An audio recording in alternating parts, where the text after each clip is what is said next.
नमस्कार, आप देख रहे हैं इंडिया टीवी। आपके साथ मैं हूं गौनिका अरोड़ा। नरेंद्र मोदी हिंदुस्तान के सबसे सक्सेसफुल लीडर हैं और राहुल गांधी हिंदुस्तान के सबसे फ्लॉप सियासी स्टार हैं।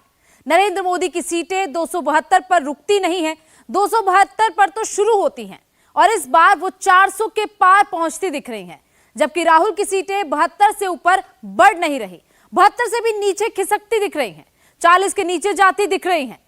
नरेंद्र मोदी के जीतने की सबसे बड़ी वजह राहुल गांधी हैं और राहुल गांधी के हारने की सबसे बड़ी वजह भी खुद राहुल गांधी ही हैं। आज नरेंद्र मोदी ने अपने बारे में कुछ बातों का खुलासा कर दिया। मोदी कैसे सरकार चलाते हैं, कैसे आगे का प्लान बनाते हैं, कैसे चुनाव लड़ते हैं और कैसे चुनाव जीत जाते हैं। इसके कुछ सीक्रेट्स आज मोदी ने खोल दिए। अगर राहुल गांधी के पास वक्त है तो वो आज मोदी की बातें जरूर सुने। इससे उन्हें यह समझ में आ जाएगा कि कांग्रेस का स्टार्टअप बार बार फेल क्यों हो रहा है। नरेंद्र मोदी ने आज राहुल गांधी का बिना नाम लिए जो बातें कही हैं, जो इशारे दिए हैं, वो सारी बातें हम आपको खुलकर इस रिपोर्ट में दिखाते हैं। नरेंद्र मोदी राहुल से 400 कदम आगे सोच रहे हैं। राहुल 40 स्टेप में ही अटके हुए हैं। कैसे? नरेंद्र मोदी अभी से 29 के चुनाव की लीड ले चुके हैं, फुल स्पीड पकड़ चुके हैं। राहुल 24 में भी स्टार्ट नहीं हो पा रहे। चुनावी रेस में मोदी से हार रहे हैं। आप पूछेंगे कैसे? जवाब मोदी से सुनिए। स्टार्टअप लॉन्च तो बहुत लोग करते हैं और पॉलिटिक्स में तो ज्यादा और बार बार लॉन्च करना पड़ता है। आप में उनमें फर्क ये है कि आप लोग प्रयोगशील होते हैं। एक अगर लॉन्च नहीं हुआ तो तुम दूसरे पर चले जाते हैं। सोचिए, चुनाव सिर पर है। पहले फेज की वोटिंग में गिनकर 30 दिन बचे हैं, मगर 24 में राहुल अभी भी स्टार्टअप वाला बटन ही दबा रहे हैं। न अपनी सीट बढ़ा पा रहे हैं, न अपने वोट बढ़ा पा रहे हैं। राहुल की टीम सोशल मीडिया पर ही माहौल बना रही है, मगर कांग्रेस पार्टी मोदी का मखौल उड़ाकर उल्टे अपने सर्वनाश की ओर बढ़ रही है। सर्वनाश, सर्वनाश। हमारे यहां सब नमूने हैं। फालतू चीजों में उनका टाइम बहुत जाता है। दूसरी तरफ मोदी हैं जो 14 में जीते, 19 में जीते, अब 24 में प्रचंड जीत की ओर बढ़ चले हैं। तीसरी बार पीएम बनने के लिए फुल स्पीड पकड़ चुके हैं और फुल कॉन्फिडेंस के साथ पब्लिकली पूरे देश में अपनी जीत डिक्लेयर कर रहे हैं। ये एनर्जी, ये वाइब वाकई अद्भुत है। ये अंदर की बात है, बार बार बताना। मेरी पूरी ताकत जंजीरें तोड़ने में लगी रहती है। फॉरवर्ड प्लानिंग करते हुए चल रहा है। आप लोग, इलेक्शन डिक्लेयर हो चुका है, उसके बावजूद भी इतना बड़ा कार्यक्रम कर रहे हैं।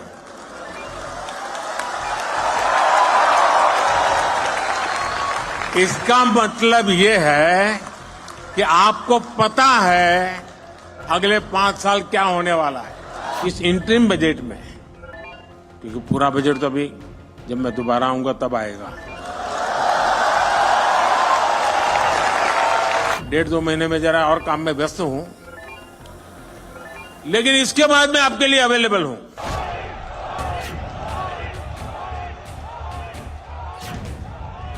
नरेंद्र मोदी 19 अप्रैल आने से पहले ही 4 जून की फिनिश लाइन की तैयारी करके बैठे हैं। मोदी अपनी गाड़ी को तब स्टार्ट करते हैं जब उस प्लान की चर्चा तक नहीं होती, विरोधी को कानों कान खबर तक नहीं होती। मोदी ऐसे ही तो लीड लेते हैं, विरोधी पर बढ़त बनाते हैं।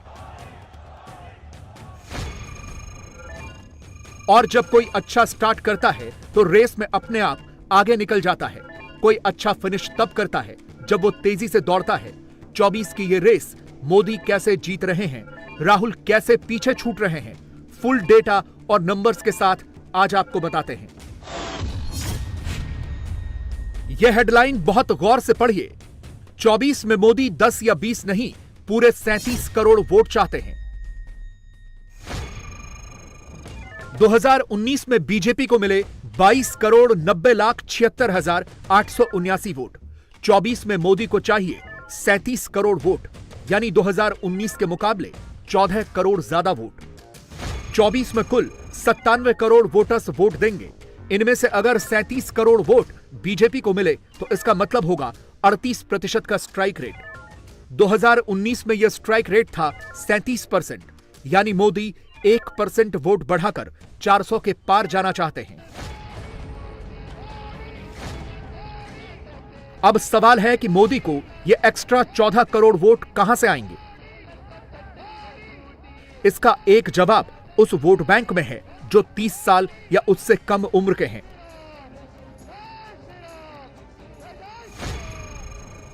और ऐसे वोटर्स की संख्या अब की बार 21 करोड़ 54 लाख है। इसमें भी 1 crore 82 lakh first time voters हैं। मोदी ने इसीलिए अभी से इस वोट बैंक को टारगेट करना शुरू कर दिया है। माई चॉइस मोदी वाला टीजर भी लॉन्च कर दिया है।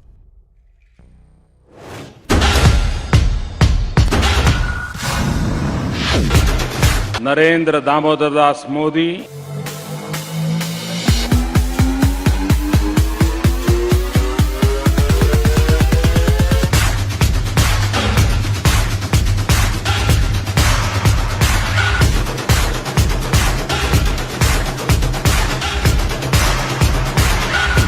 Prime Minister Modi is the boss.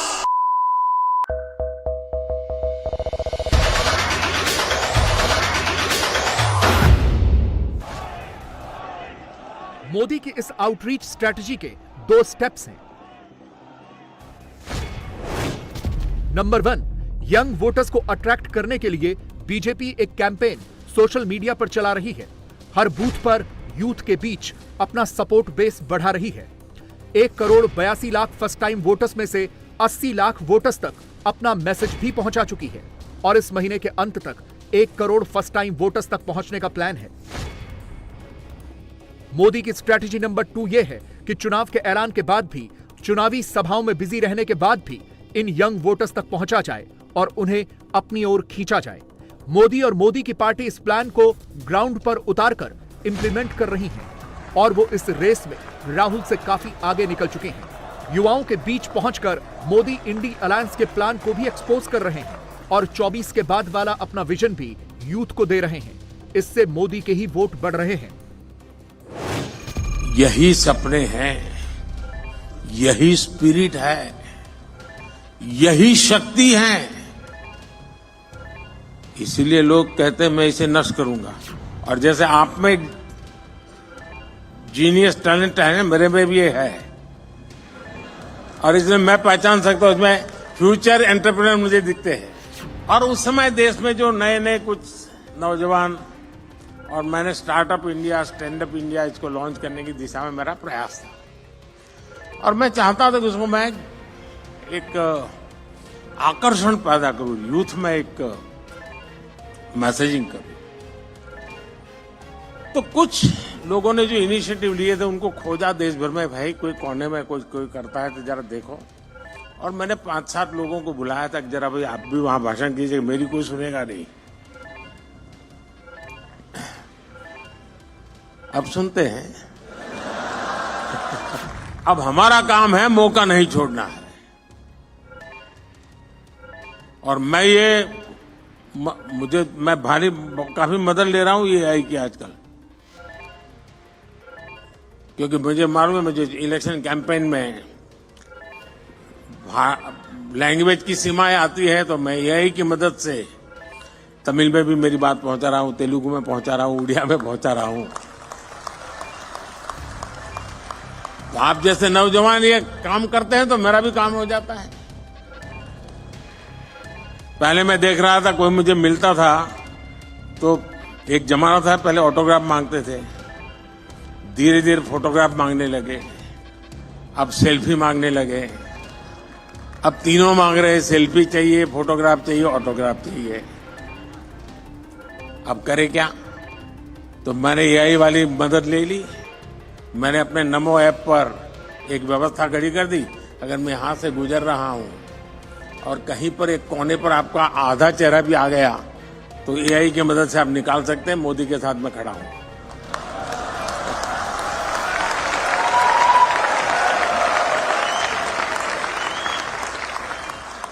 आप लोग नमो ऐप पर जाएंगे तो फोटो बूथ है, वहां से आपको फोटो मिल जाएगी आपकी।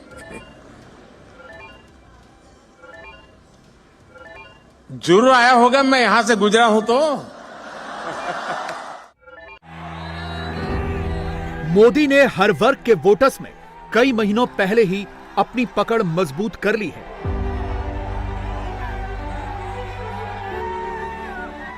यूथ के बीच भी मोदी ने राहुल पर बड़ी बढ़त ले ली है।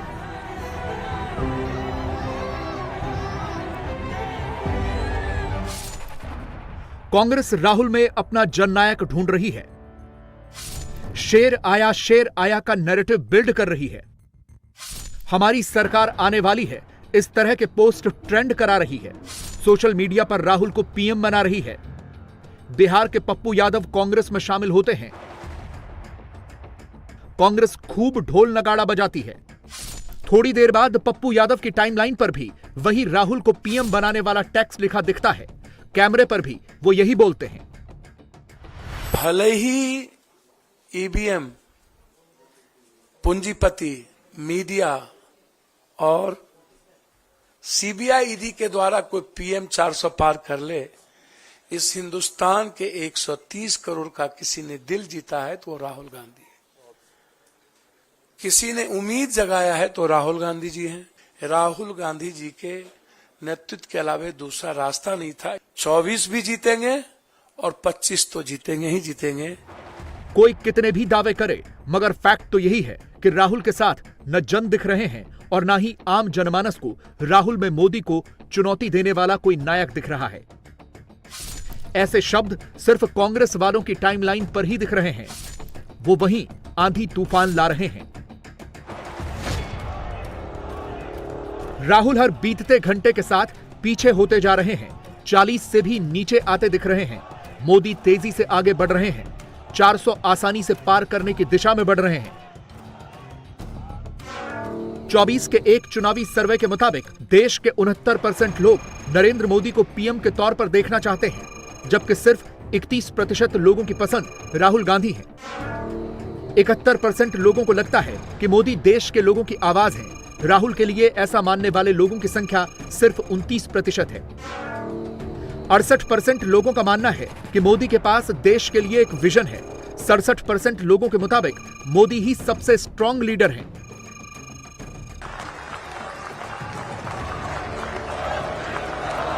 बीजेपी विरोधी गुट को मोदी की यही स्ट्रांग छवि पसंद नहीं आती, इसीलिए वो हर रोज पर्सनल अटैक करते रहते हैं। Congress social media platform x पर एंटी मोदी पोल शुरू कर देती है। उसे अपनी प्रोफाइल पर पिन कर देती है। कांग्रेस अध्यक्ष मोदी की गारंटी में चाइनीज गारंटी वाला नैरेटिव फिट कर देते हैं। कांग्रेस वाला एक ही नारा, एक ही नाम के आगे जय श्री राम लिखने के बजाय राहुल राहुल करने लगते हैं। भगवान राम के लिए इस्तेमाल होने वाले नारे का भी पॉलिटिकल इस्तेमाल कर लेते हैं।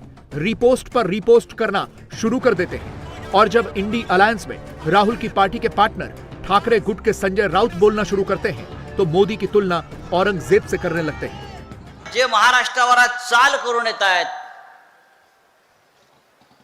ते गुजरातचे राज्यकर्ते मोदी असतील किंवा शहा असतील। महाराष्ट्रात शिवाजी महाराज जन्माला आले आणि औरंगजेबाचा जन्म गुजरातमध्ये झाला।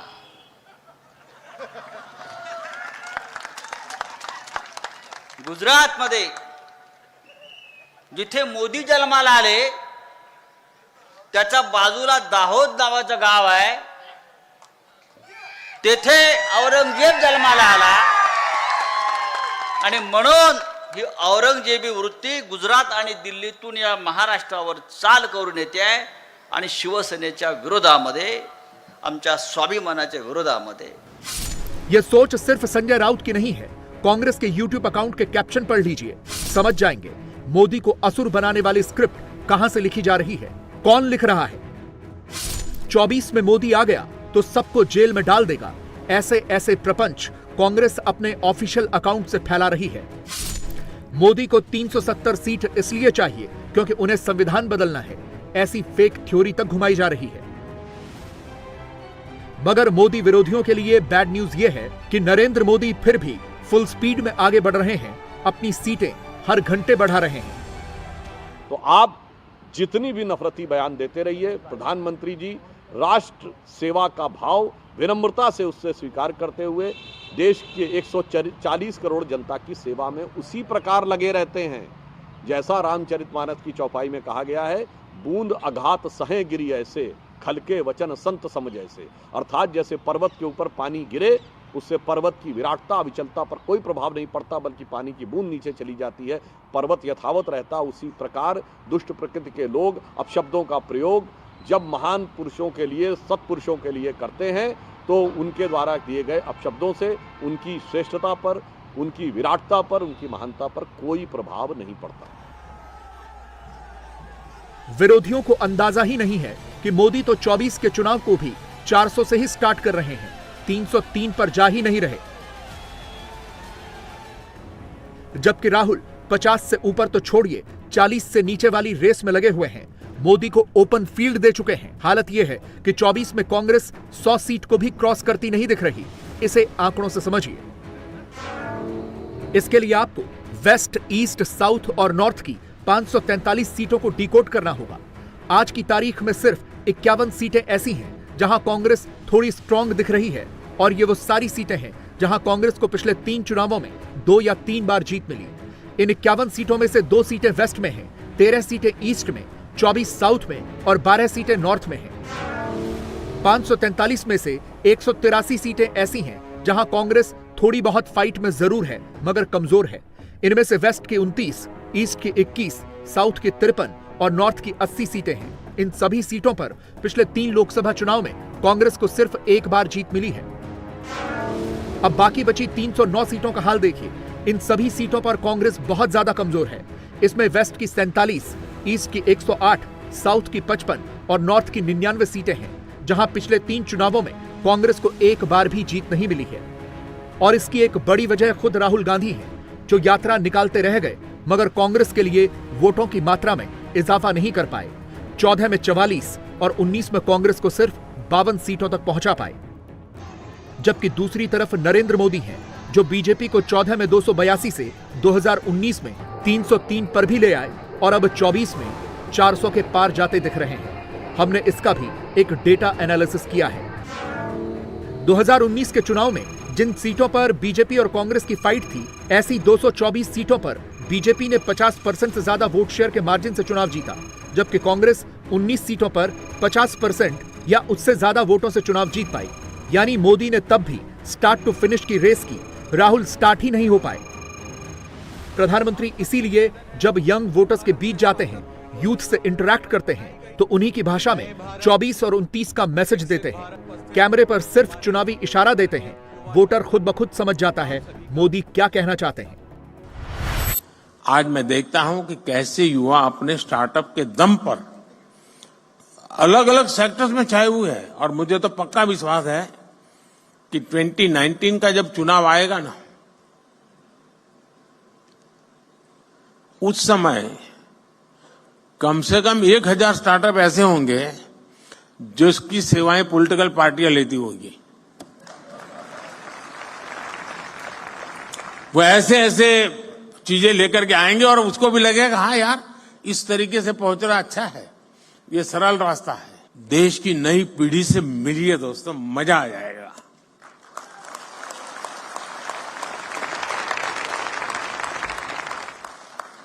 आप कॉलेजों में, यूनिवर्सिटीज में स्टूडेंट से मिलकर के उन्हें गाइड कर सकते हैं, क्योंकि आपके पास कहने को एक सक्सेस स्टोरी है, उसको सुनने के लिए युवा मन तैयार है। आपने खुद को साबित किया है, अब आपको दूसरे नौजवानों को दिशा दिखानी है। देश हर कदम आपके साथ है। सोचिए मोदी किस लेवल की तैयारी किए बैठे हैं, राहुल कहां अटके पड़े हैं। मोदी ने यहां भी लीड ले ली और राहुल यहां भी बैक बेंचर ही बने रह गए। नरेंद्र मोदी ने 24 तो 24, 29 के लिए भी अभी से अपने वोट फिक्स कर लिए, राहुल देखते रह गए। चुनाव से पहले बदायूं में जो हुआ वो कुछ सोच भी नहीं सकता था। 13 साल का आयुष और 6 साल का अहान, इन दो मासूम बच्चों का चाकू से गला रेत दिया गया। गला रेतने वाले पड़ोसी थे, साजिद और जावेद नाम के। बच्चे उन्हें सैलून वाला भैया कहते थे, जिनके यहां अपने वो बाल कटवाने जाते थे। वही उनके घर में आए और गर्दन काटकर चले गए। साजिद का एनकाउंटर हो गया, जावेद को पुलिस खोज रही है, लेकिन यहां के बाद आगे कुछ और होगा। अब यूपी का चुनाव धर्म पर आ गया है, लेकिन सबसे बड़ा सवाल यह है कि साजिद और जावेद के दिमाग में गला रेतने वाली बात आई कहां से। इसका सुराग उनके मोबाइल में मिला। पूरी रिपोर्ट देखिए। उड़ती उड़ती शहर से खबर आई है, आग लगाने वाले 2 भाई हैं।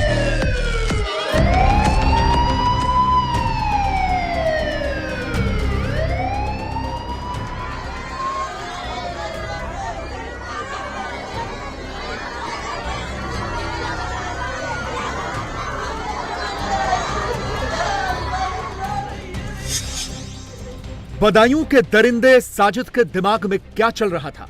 क्या साजिद और जावेद ने पहले से साजिश रचकर 2 मासूम भाइयों की हत्या की? क्या साजिद ने पहले परिवार का विश्वास जीता और फिर छत पर ले जाकर दोनों बच्चों का गला रेत दिया? क्या साजिद और जावेद की परिवार से रंजिश थी या दोनों ने कट्टरता की वजह से बच्चों को मारा? क्या साजिद विनोद के पूरे परिवार को मिटाने आया था? पीयूष की बहादुरी ने मां और दादी की जान बचाई।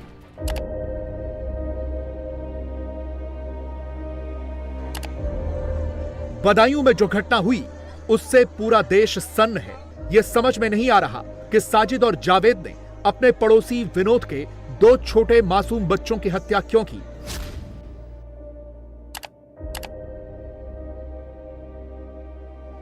पुलिस ने साजिद को एनकाउंटर में मार गिराया है, जबकि फरार जावेद की तलाश की जा रही है। लेकिन सवाल बरकरार है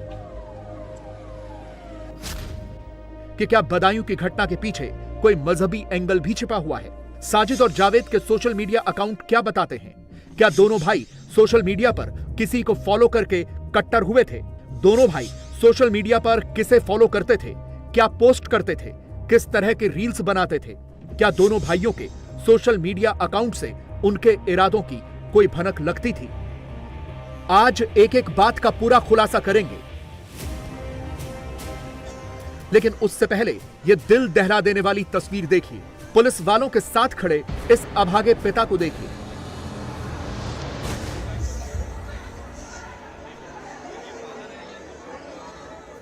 यह अपने 2 छोटे मासूम बच्चों की डेड बॉडी एम्बुलेंस में जाते हुए देख रहा है। इस मजबूर बाप को यह पता नहीं है कि उसके बच्चों को किस बात की सजा मिली है।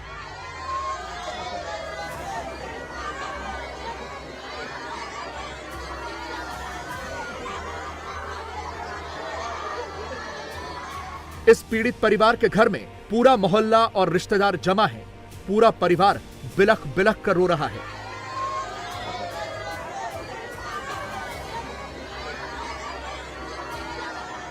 जब उन 2 मासूम बच्चों को पॉलिथीन में लपेटकर इस एम्बुलेंस में ले जाया गया तो लगा जैसे पूरा बदायूं इकट्ठा हो गया। ऐसा न कभी किसी ने सुना और न किया। यह सिर्फ 2 छोटे मासूम बच्चों का खून नहीं, बल्कि 2 पड़ोसियों के आपसी विश्वास का भी कत्ल है। कैसे साजिद और जावेद ने विनोद और उनके परिवार के भरोसे का खून किया है, आपको आगे बताएंगे। लेकिन उससे पहले यह जानिए कि इन दोनों भाइयों के दिमाग में आखिर ऐसा क्या चलता था जिसने उन्हें कसाई बना दिया। यह उस आरोपी साजिद का इंस्टाग्राम अकाउंट है जिसने इस पूरी वारदात को अंजाम दिया। साजिद के इंस्टाग्राम पर 143 फॉलोअर्स थे और वो 397 लोगों को फॉलो कर रहा था। अपनी नाई की दुकान से ही वो खुद की वीडियो या फोटो पोस्ट करता था। साजिद ने आखिरी पोस्ट 14 अक्टूबर 2023 को की थी। साजिद के इंस्टाग्राम अकाउंट को खंगालने पर पता चला कि वो इस पर मई 2018 से सक्रिय था। पुलिस को साजिद के इंस्टाग्राम अकाउंट के साथ साथ उन अकाउंट्स की भी जांच करनी चाहिए जिन्हें साजिद फॉलो करता था। पुलिस को यह देखना होगा कि कहीं इन 397 लोगों में कोई ऐसा अकाउंट भी है जहां से साजिद कट्टर बना या ऐसी कट्टरता उसके अंदर आई। साजिद से ज्यादा उसका छोटा भाई जावेद इंस्टाग्राम पर सक्रिय था। जावेद ने इंस्टाग्राम पर अब तक कुल 36 पोस्ट की हैं और उसके 370 फॉलोवर्स हैं, जबकि वो खुद 154 लोगों को फॉलो कर रहा था। जावेद का अकाउंट देखकर ऐसा लग रहा है कि वो दबंगई और खलनायकी से प्रभावित था। देखिए इस रील में क्या कह रहा है। उड़ती उड़ती शहर से खबर आई है, आग लगाने वाले दो भाई हैं। वाकई दोनों भाइयों ने पूरे शहर में आग लगा दी। तू कितना तेज भाग सकता है? अच्छा, मेरे साथ रेस लगाएगा तू? ऐसा लगता है कि वो संजय दत्त का भी फैन था। उसने संजय दत्त की फिल्म का एक वीडियो पोस्ट किया है। गौर से सुनिए इसमें संजय दत्त कौन सा डायलॉग मार रहे हैं। अरे जिंदगी जीने का मजा तब आता है दोस्त, जब मौत की उंगलियां थाम कर भाग जाए। क्या कहता है? साजिद के भाई जावेद को रील बनाने का खूब शौक लगता है। शायद जब ये दुकान खोली थी ये रील तब बनाई। इसमें क्या कह रहा है सुनिए। ओ जानी ओए, सबसे अलग पहचान है मेरी। अरे ये जो तुम्हें दिख रहा है ना, ये सैलून नहीं, जान है मेरी। जावेद ने कई बार अपने इंस्टाग्राम अकाउंट पर फोटो पोस्ट की है तो लिखा कि दबंगों का शहर बदायूं। जावेद ने ये एक और पोस्ट की है। क्या लिखा है गौर से पढ़िए। जिंदगी को खुश रहकर जियो, क्योंकि रोज शाम को सिर्फ सूरज नहीं ढलता, आपकी अनमोल जिंदगी भी ढलती है। जावेद करीब पिछले 4 सालों से इंस्टाग्राम पर सक्रिय था। पुलिस को उसके भी अकाउंट को पूरा खंगालना चाहिए। वो किसे फॉलो करता था, कैसी पोस्ट लाइक करता था, क्या किसी कट्टरता फैलाने वाले अकाउंट को फॉलो कर रहा था, क्योंकि इस पूरी घटना में जावेद ने पूरी तरह से अपने भाई साजिद का साथ दिया है।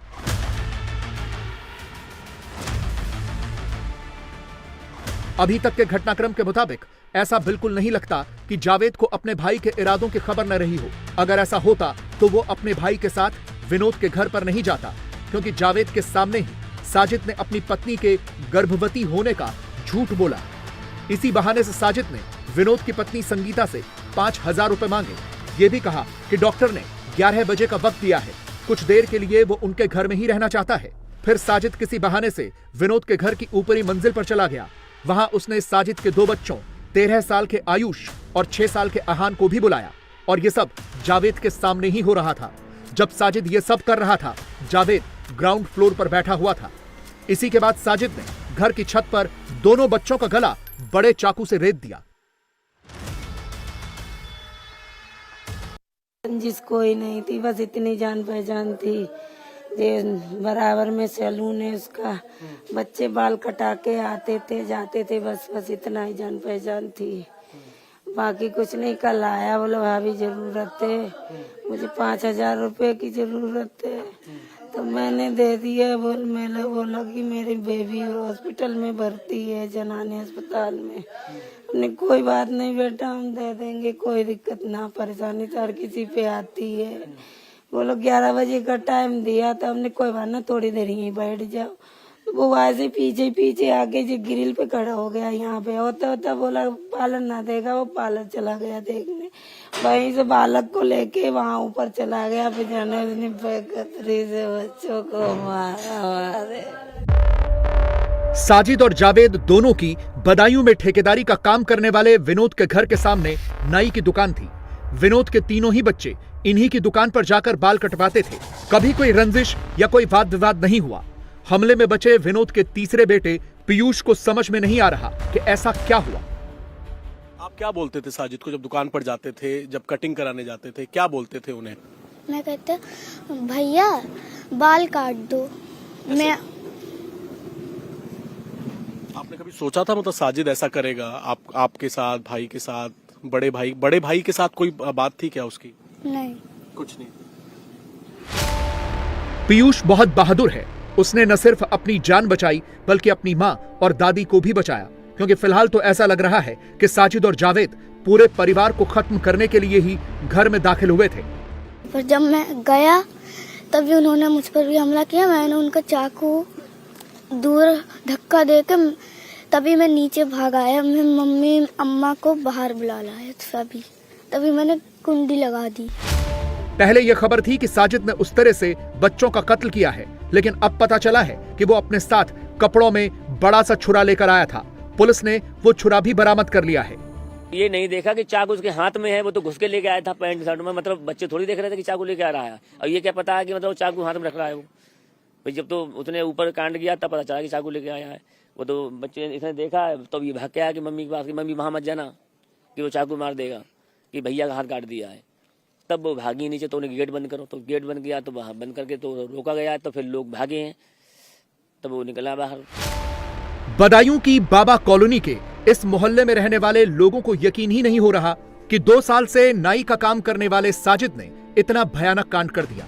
साजिद की साजिशों का धीरे धीरे पर्दाफाश हो रहा है। साजिद ने विनोद के परिवार से अपनी पत्नी के प्रेग्नेंट होने की बात झूठ कही थी, क्योंकि अब साजिद की पत्नी सना सामने आ गई है और सना ने साजिद के झूठ का पर्दाफाश कर दिया है। सना पिछले 15 दिनों से बदायूं में ही अपने मायके में रह रही हैं। 4 साल हो गए, मैं शादी 25 लग गई। अच्छा, 5वां साल में। हाँ। आप क्या गर्भवती हैं या अस्पताल में भर्ती थी? कहीं नहीं थे, अपने यहीं थे मायके। 15 दिन हो गए हमें यहाँ आए हुए। 15 दिन से आप अपने मायके में ही? हाँ। तो साजिद जब उन बच्चों के घर गया, जिनकी हत्या की, विनोद जी के घर गया, वहां पर वो ये क्यों कह रहा था कि मेरी पत्नी अस्पताल में एडमिट है, मुझे 5,000 की जरूरत है? यहाँ आए, हमें क्या पता। आपको कोई जानकारी नहीं है इस बारे में?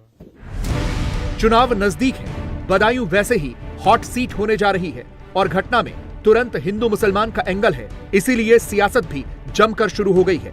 समाजवादी पार्टी के लिए अब प्रतिष्ठा का सवाल इसलिए है क्योंकि बदायूं से अखिलेश यादव के चाचा शिवपाल यादव चुनाव लड़ रहे हैं। बदायूं में मुसलमान और यादवों के सबसे ज्यादा वोट हैं। बदायूं में कुल 19 लाख वोट हैं, जिनमें 24% यादव हैं और मुसलमानों की संख्या 20% है। यानी मुसलमान और यादव जिसकी भी तरफ हो जाएं, वो जीत जाएगा।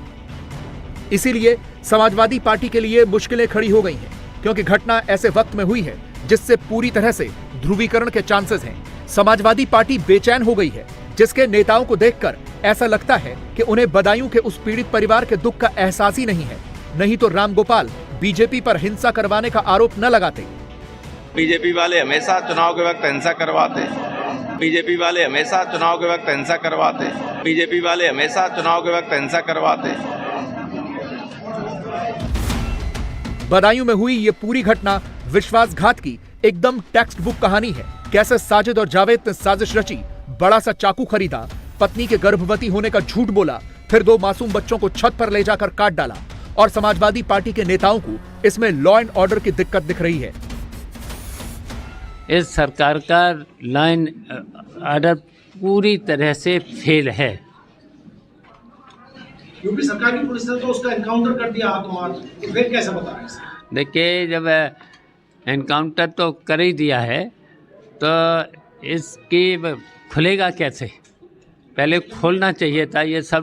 भाइयों की तो जान चलेगी ना, क्या उनके भाइयों की जान नहीं बचाई जा सकती थी अगर पुलिस पहले से काम करती तो?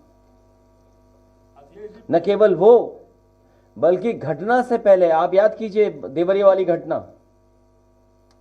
देवरिया की जब घटना हो गई, विपक्ष ने सवाल उठाया, परिवार के लोगों ने सवाल उठाया कि प्रशासन की नाकामी थी, तो बताओ 30 अधिकारियों को उन्हें सस्पेंड करना पड़ा था। 30 अधिकारी सस्पेंड हुए थे। ऐसी कई घटनाएं हैं जहां घटना होने के बाद सरकार ने कार्रवाई की, अधिकारियों को हटाना पड़ा। तो अपनी नाकामी को छिपा नहीं सकते इस तरीके से। ये इनकाउंटर से नाकामी नहीं छिपनी है। समाजवादी पार्टी के नेताओं को इस घटना को अंजाम देने वाले साजिद और जावेद की मां नाजरीन को सुनना चाहिए। ये सीखना चाहिए कि गलत को गलत कैसे कहा जाता है और एक मां का दर्द कैसे बांटा जाता है।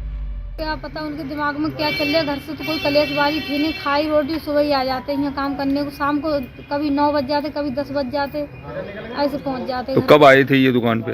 कल सुबह 7 बजे आए। तो इनके कोई टेंशन थी, कुछ पता लगा आपको? कोई टेंशन नहीं थी, घर में लड़ाई दंगा होती जब तो टेंशन होती। अच्छा, खुशी से खा के घर से निकले। अब यहाँ आके क्या पता क्या हुआ। जो घटना को अंजाम दिया है, तो आप किस तरीके से देखती हो इसको? दर्द बहुत होता है उन बच्चों का मुझे। अच्छा, अब जब ना जी ऐसा करते ना इनके साथ क्यों होता। अच्छा, इनके साथ में जो एनकाउंटर हुआ है वो सही है क्या? सही हुआ है, जब गलत काम करोगे तो सही हुआ है, उनके साथ अंजाम जो हुआ है। लेकिन चुनावी सीजन में घटना की निंदा तक करने का साहस समाजवादी पार्टी का नहीं हो पा रहा। वो ये तक नहीं कह पा रहे हैं कि इस परिवार के साथ बहुत गलत हुआ और पुलिस ने सही काम किया है। वैसे तो सोशल मीडिया पर एनकाउंटर खोजने वाले बहुत से ऐसे लोग आ गए हैं जो साजिद के अपराध पर नहीं बल्कि एनकाउंटर पर सवाल उठा रहे हैं। हो सकता है कि आने वाले दिनों में वोटों की खेती करने वाला कोई नेता भी ऐसा कह दे तो हैरानी नहीं होनी चाहिए। दुर्भाग्य है कि समाजवादी पार्टी की सोच किस तरह से एक घटना हुई है बदायूं में। परिवार के साथ उनको संवेदनशीलता दिखानी चाहिए, ना ही इस पे राजनीति करनी चाहिए। और राजनीति भी क्या कर रहे हैं, सांप्रदायिकता की, क्योंकि उनका वोट बैंक एक चलता है। जहां पे कोई व्यक्ति एक घुसता है, वो घुस के अंदर बच्चों की हत्या करता है और उसके अंदर वो सांप्रदायिकता ढूंढ रहे हैं कि भारतीय जनता पार्टी करवाती है। अरे कुकर्म किया है, उसकी निंदा करनी चाहिए, खड़े होकर घोर निंदा करनी चाहिए। और जहां तक की कार्रवाई है, पुलिस ने जो कार्रवाई करनी थी वो ठोस कार्रवाई करके दिखाई है। ना ही समाजवादी पार्टी के कहीं ये सरकार होती तो वो जिस जाति के नाम पे या धर्म के नाम पे वो राजनीति करते हैं उसका वो संरक्षण देते और प्रोटेक्शन देते।